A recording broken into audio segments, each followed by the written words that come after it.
Hi, my name is Randy Beckett. I'm a psychiatric.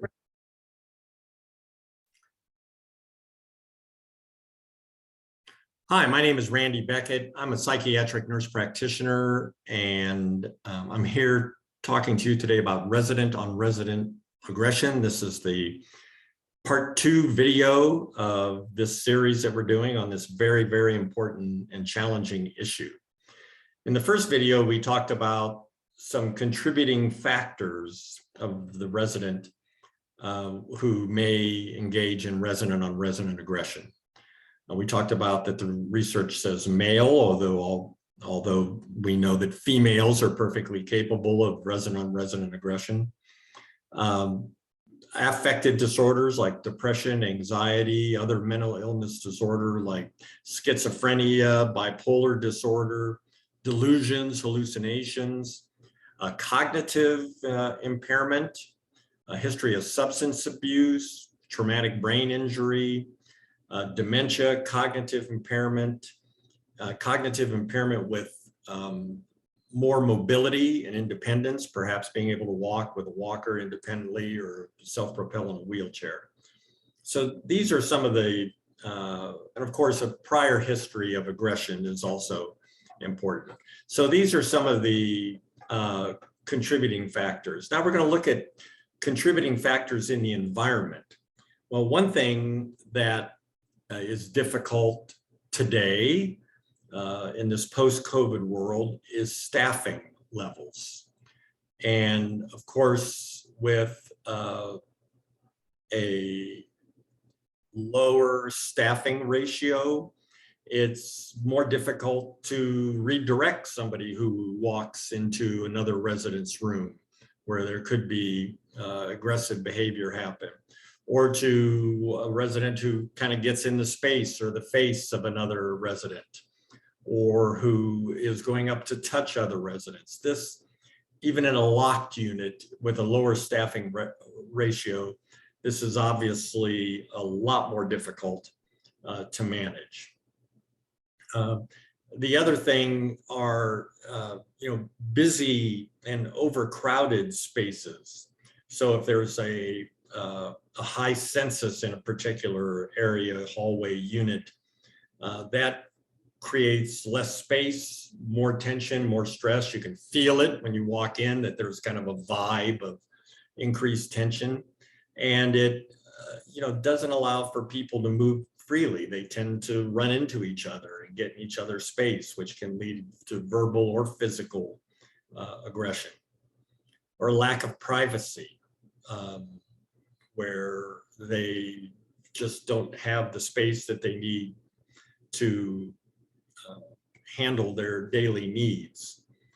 One thing that I've noticed, and I've had several nursing homes which have stopped using alarms, chair alarms, bed alarms, where people stand up next to the bed, because these things really cause agitation and increased anxiety. In the nursing homes that I've worked with who have reduced dramatically or eliminated the use of these alarms have noticed a decrease in aggression, anxiety, agitation in their residents.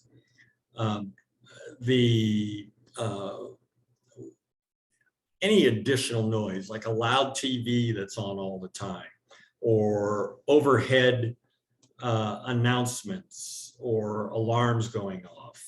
I mean, you and I know that just in our own lives, that when there's this kind of constant thing going on, or there's noise, I mean, we get more agitated, and that can also lead to aggression in residents. If it's too hot or too cold, or if you happen to be in a place where it's winter, when it's winter, and people can't go outside and get some fresh air, that confinement can lead itself to increase aggression.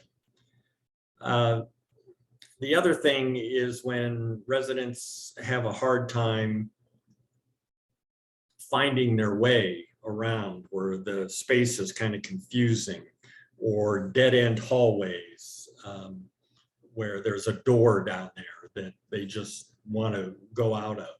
That can lead to increased agitation and aggression. Um, a couple of characteristics of people that, excuse me, have more likelihood would be hearing or vision loss. They can't see as well, they can't hear, they may not understand what somebody else is saying or another resident is saying, or can't see the other resident or run into another resident who is has cognitive impairment or a mental illness, and there can be a clash there. Or, you know, just not being able to hear and communicate also is very frustrating for people, and especially people with mental illness or with cognitive impairment can lead to increased agitation and aggression. Pain,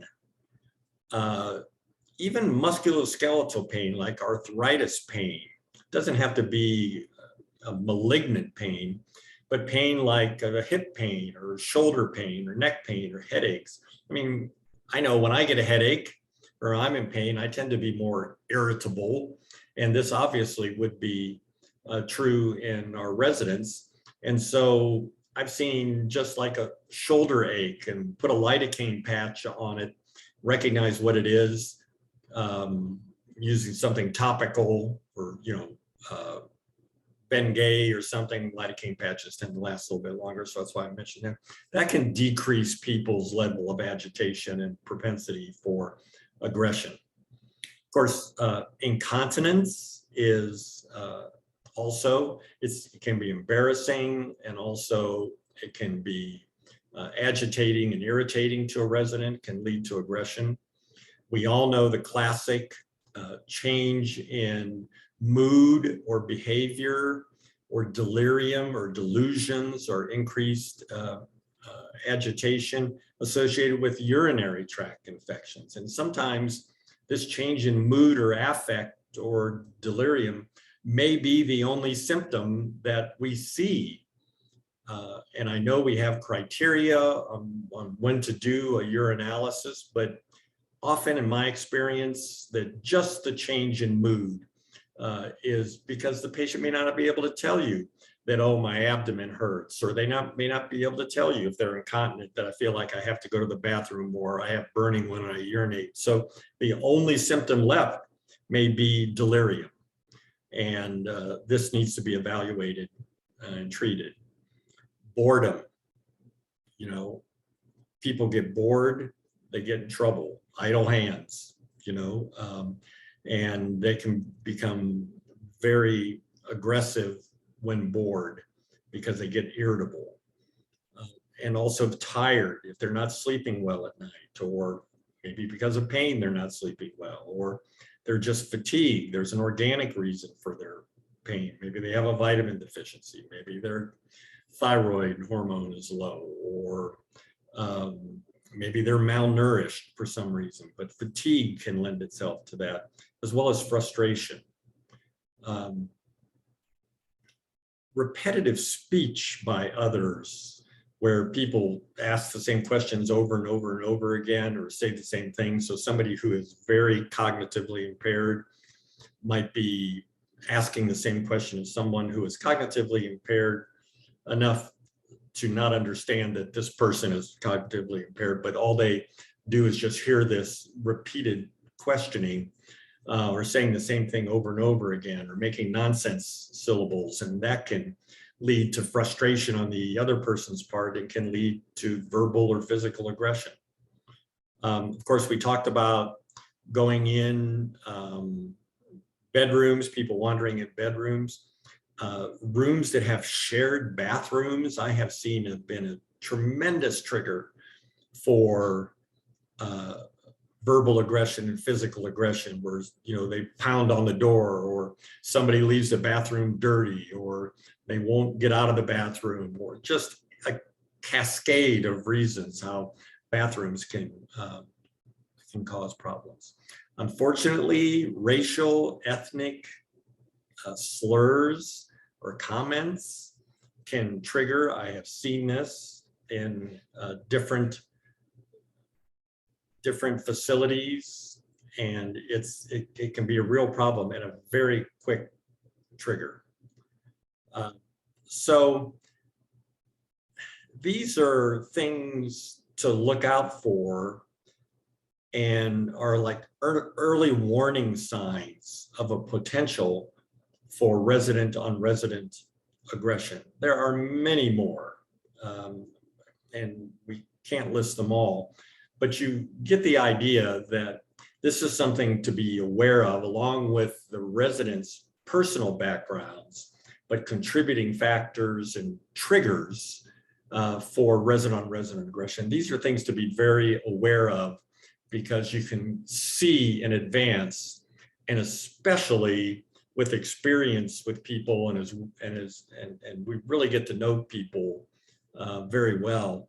And we know when a situation arises where this could be a possible trigger for a incident, a reportable incident of verbal or physical aggression, or actually, sexually inappropriate behavior, wandering in another person's room and touching them inappropriately. So we have to really be vigilant about these possible triggers, and that will help diminish recognizing the characteristics of people who often engage in resident on resident aggression, but also the situations that lend itself to resident on resident aggression are very important for us to keep in the back of our mind and have this awareness of our environment to help prevent, because it's a lot easier to prevent than it is to intervene and report. Thank you very much. That's the end of this segment. I'm Randy Beckett.